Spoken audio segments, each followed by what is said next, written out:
जी और इस हॉल में बैठे भाई और बहनों, आज़ादी के बाद हम लोगों ने बहुत काम किए, लेकिन आज़ादी के बाद इनक्रेडिबल इंडिया वगैरह वगैरह सब कुछ हमें सुनने को मिलता है, हरित क्रांति वगैरह वगैरह सब। लेकिन मैं तुम्हें कुछ हरित क्रांति जैसे इनक्रेडिबल काम ने हिंदुस्तान को बेपानी कैसे किया, हिंदुस्तान के बड़े इलाके को कैसे उजाड़ा, वैसी एक जगह लेके चलता हूं। नेक्स्ट चलिए नेक्स्ट जल्दी से वो दूसरे वाली स्लाइड पे जाना। ये इलाका है हिंदुस्तान में जहां मैं तुम्हें राजस्थान का जहां का मैं ये पूरा चित्र आपको दिखा रहा हूं। नेक्स्ट ये उस इलाके के बारे में, वहां की स्थितियां हैं, क्या कैसे लोग वहां रहते थे। नेक्स्ट यहाँ के लोगों का लाइवलीहुड क्या था और उनके जीने का तरीका क्या था, कैसे जीते थे। आप देखेंगे कि खेती और इस सब पर ही इनका जीवन चलता था। ये 1985 का 85 में यहाँ हालत कैसी हो गई थी। आप ये देखिए कि 1985 से पहले इस इलाके में अपना पानी था, कभी भी यहां के लोगों ने सुसाइड नहीं किया। आपकी जो डेवलप्ड स्टेट है महाराष्ट्र, आंध्रा, कर्नाटका, यहां तो पानी की कमी के कारण सुसाइड हुए, लेकिन मेरे राजस्थान में जहां पानी की अत्यंत कमी थी वहां कभी सुसाइड नहीं हुआ। क्यों नहीं हुआ? क्योंकि यहां का समाज अपने आप को प्रकृति के साथ चलाना और रहना सीखना जानता था। लेकिन ग्रीन रिवॉल्यूशन के नाम पर हमें जो बड़ी सब्सिडी मिली, उस बड़ी सब्सिडी ने हमारे रिश्तों को तोड़ दिया, और उन रिश्तों के टूटने के बाद हमारी जो हरी भरी जो भी कुछ खेजड़ी के पेड़ थे, हरियाली थी, वो सब उजड़ने लगी।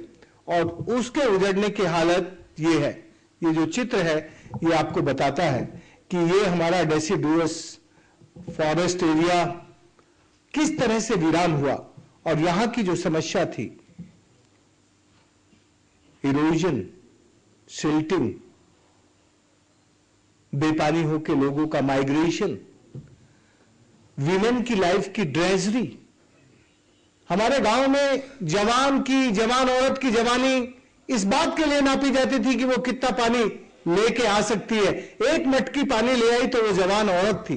ये था हमारी जवानी का इंडिकेटर इस इलाके का, क्योंकि 9 किलोमीटर दूर, 10 किलोमीटर दूर से पानी लेके आना था, तो औरत की जिंदगी का जो कष्ट था वो सेठों को रोजगार देने के लायक बन गए।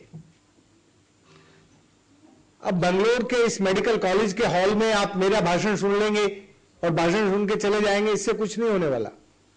वो जब तक वहां जाके देखेंगे नहीं कि कैसे एक स्वावलंबी समाज, एक उजड़ा हुआ समाज, एक डिस्प्लेस्ड सिविल सोसाइटी कैसे अपने आप को दोबारा से बसा लेती है अपने आप।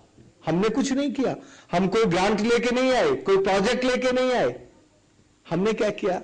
हमने उनका जो अविश्वास था उसको जगाया, उनको एहसास कराया। और जब समाज को एहसास होता है तो उसे कहां जाना है उसका आभास होने लगता है। एहसास रियलाइजेशन है, आभास करने का एक्शन की तैयारी है। तो हम लोगों ने लोगों को जो गुजर गए थे, जब वो वापस आए तो उनको काम करने का एहसास कराया। नेक्स्ट आगे चले। ये सारा काम कैसे हुआ? ये इस मॉडल में तो आपको रिज टू वैली दिखता होगा, लेकिन ये काम ऐसे नहीं हुआ। शुरू में जहां पानी नहीं था, लोगों को पानी की जरूरत थी, वहां पर पानी का काम किया। उनकी जो फेल्ट नीड थी, लोगों की जो फेल्ट नीड थी, उस फेल्ट नीड का रियलाइजेशन करा के वहां से काम शुरू किया। और फिर ये काम पहले नीचे की तरफ आया, फिर ऊपर की तरफ गया, क्योंकि ऊपर से जो सिल्टिंग आती थी, उस सिल्टिंग को रोकने के लिए गांव के लोगों ने खुद ने कहा कि वो जो वहां से मिट्टी आती है, उस मिट्टी को रोकने के लिए ऊपर काम करेंगे। तो एक कॉन्टिन्यूटी में ऊपर से नीचे तक जब पानी का काम किया, तो इस पानी के काम की खासियत क्या थी? जब एक इंजीनियर डिजाइन करता है, साइट सिलेक्शन करता है, तो उस इंजीनियर को एक ब्यूटीफुल साइट बनानी होती है, रिस्कलेस, रिस्क फ्री, जो टूटे ना। उसका क्राइटेरिया होता है ब्यूटीफुल साइट्स बनाना, और उसकी साइट में रिस्क ना हो, और उसको वो कॉस्ट बेनिफिट विश्लेषण करके, आंकड़ों का खेल वेल करके बना लेता है।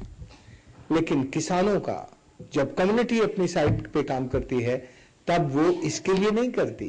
कम्युनिटी करती है अपने पानी के लिए, अपनी जिंदगी के लिए, अपने साधनों के लिए। तो जितना भी साइट सिलेक्शन था और इस काम को करने का एग्जीक्यूशन था, और उसमें जो कंट्रीब्यूशन लेना पड़ता था गरीब लोगों से, उसका मोबिलाइजेशन था, वो सारा काम कम्युनिटी ने किया। ये तरुण भारत संघ तो एक केवल एक छोटा सा संगठन था जो समाज को रियलाइज कराता था कि भाई ये काम हम खुद कर सकते हैं। तरुण भारत संघ कोई एनजीओ टाइप प्रोजेक्ट बना के काम नहीं करता था। उसका काम था कम्युनिटी को मोबिलाइज करना और उसके अंदर कॉन्फिडेंस पैदा करना। ये कोई प्रोजेक्ट ओरिएंटेड एनजीओ काम नहीं था, ये था कम्युनिटी को उसका विश्वास पैदा करने वाला। इसलिए ये पूरा काम अभी 36 साल के बाद जब आप देखेंगे तो ये रिज टू वैली दिखता है, ऊपर से नीचे तक जितने भी रेड पॉइंट्स हैं वो सब स्ट्रक्चर आप देखेंगे ना, ऊपर से बिल्कुल पहाड़ी से लेकर नीचे तक ये सब स्ट्रक्चर बने हुए हैं। कोई 2 किलोमीटर के डिस्टेंस पे है, कोई 1 किलोमीटर के डिस्टेंस पे है, एक कॉन्टिन्यूटी में है। नेक्स्ट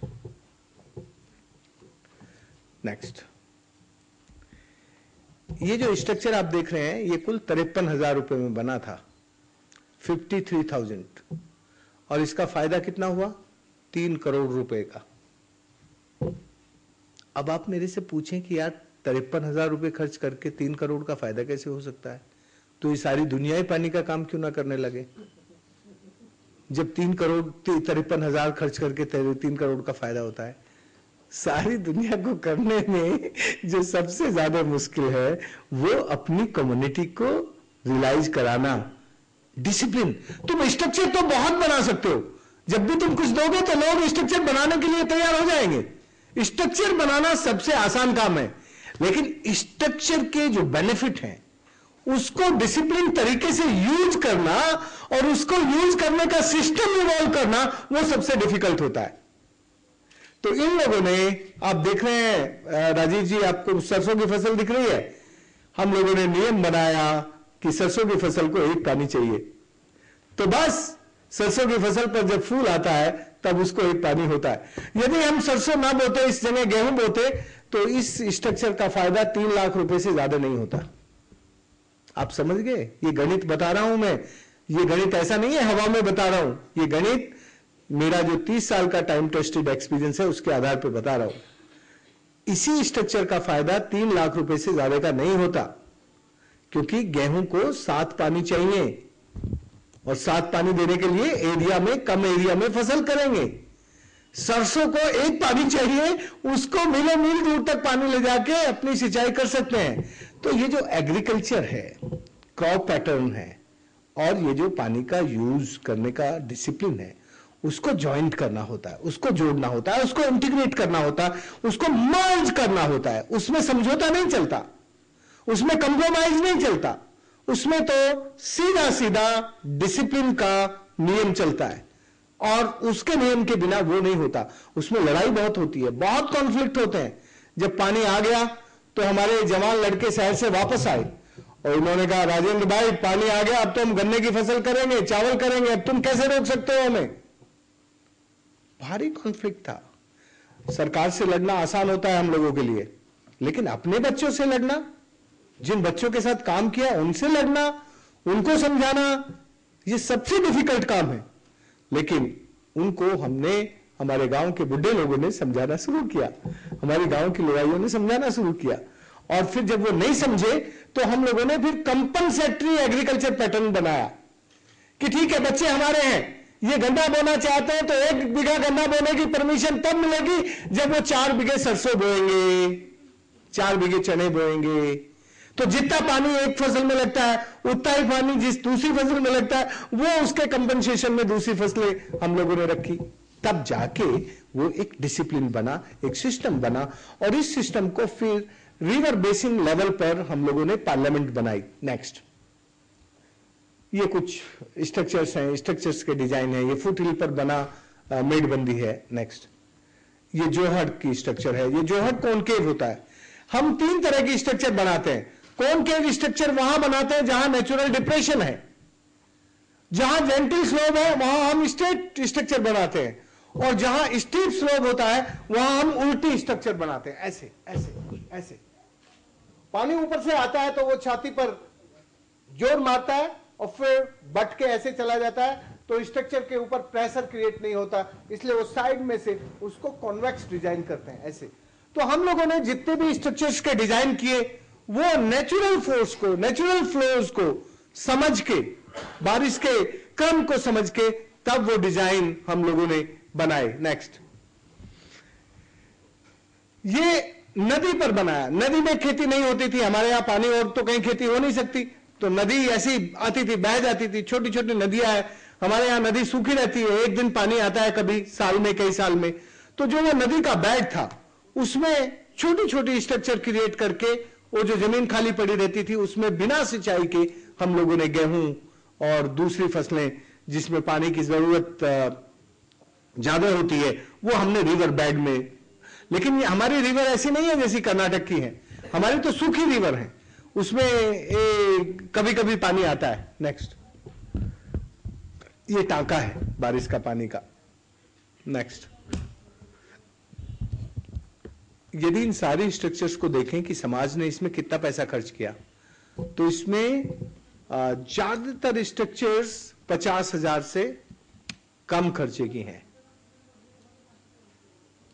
कुल 50,000 से कम खर्चा उनका, और थोड़ी सी 14%, 14% जो स्ट्रक्चर्स हैं वो ऐसी हैं जो 50,000 से लेके 2 लाख, और 3%, 10% स्ट्रक्चर जो हैं वो ऐसी हैं जिसमें 2 लाख तक रुपए खर्च हुआ। नेक्स्ट, कुल मिला के 25 वर्षों में ये 2.5 मिलियन, और स्ट्रक्चर कितनी बनी है? 10,000। तो आप अंदाज लगा सकते हैं कि कितने कम खर्चे में, और इसमें उनकी मेहनत जोड़ के रखी है हम लोगों ने। ऐसा नहीं कि उनकी मेहनत नहीं जोड़ी है, उनकी मेहनत भी उसमें है। 8,600 स्क्वायर किलोमीटर एरिया जो 88 में भारत सरकार ने डार्क जोन लिखा था, अभी वो बदल के व्हाइट जोन हो गया। सरकार इतनी जल्दी अपने रिकॉर्ड नहीं बदलती है। हमने क्या किया? हमने कोई बड़ी रिवॉल्यूशन थोड़ा ही की, हमने कोई ग्रीन रिवॉल्यूशन नहीं की। हमने क्या किया? हमने केवल ये किया कि हमारी नेचर ने जो हमारे लिए दिया था उसको हमने सुरक्षित कर दिया। बस वो जो रिजर्वायर थे अंडरग्राउंड एक्वीफर में, उनके ऊपर स्ट्रक्चर बना के उसको हमने रिचार्ज कर दिया।